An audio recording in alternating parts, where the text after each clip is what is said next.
नमस्कार मित्रांनो, सध्या महाराष्ट्रामध्ये छगन भुजबळ या नावाच्या बद्दल असंख्य वेगवेगळ्या गोष्टी बोलल्या जातात। खरं तर जरांगे पाटील छगन भुजबळांची पूर्ण इज्जतच उतरवतात, परंतु हे छगन भुजबळ ओबीसींना मात्र नेते वाटतात। लक्ष्मण हाकेंना छगन भुजबळांना बोललं की राग येतो, परंतु हे छगन भुजबळ वेगवेगळ्या सभेंमध्ये कुऱ्हाडी आणि कोयत्याची भाषा करतात। परंतु हेच छगन भुजबळ वारंवार बदलताना आपण बघत आहोत। ज्या वयोवृद्ध शरद पवारांना हे कधीच एका विचाराचे नाहीत, हे कायम भूमिका बदलत असतात, अशी टीका करणारे छगन भुजबळ दिवसागणिक आपले विचार आणि शब्द बदलताना आपल्याला दिसत असतात। आणि नेमकं आता यांनी काय बदललंय की एका दिवसामध्ये भुजबळांमध्ये एवढा फरक कसा पडला, नेमकं हे राजकारण करताय की यांची सवयच रंग बदलण्याची आहे, जाणून घेऊया या व्हिडिओच्या माध्यमातून। मी डॉक्टर महेश, आपण बघत आहात गोष्ट छोटी पण डोंगरा एवढी।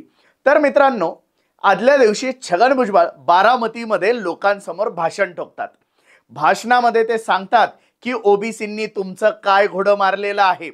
ते भाषणामध्ये हेही सांगतात, विरोधक हे सर्वपक्षीय बैठकीसाठी आरक्षणाच्या चर्चेसाठी येणार होते, परंतु अचानक बारामतीमधून फोन आला आणि हे सगळे विरोधक त्या बैठकीला आले नाही।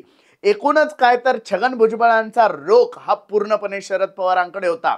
म्हणजे गल्लीमध्ये गोंधळ घातला, बारामतीच्या सभेमध्ये शरद पवारांना टोचून बोलले आणि हे छगन भुजबळ दुसऱ्या दिवशी सकाळी 10:15 कुठलीही अपॉइंटमेंट न घेता शरद पवारांच्या सिल्वर ओक वरती पोहोचले।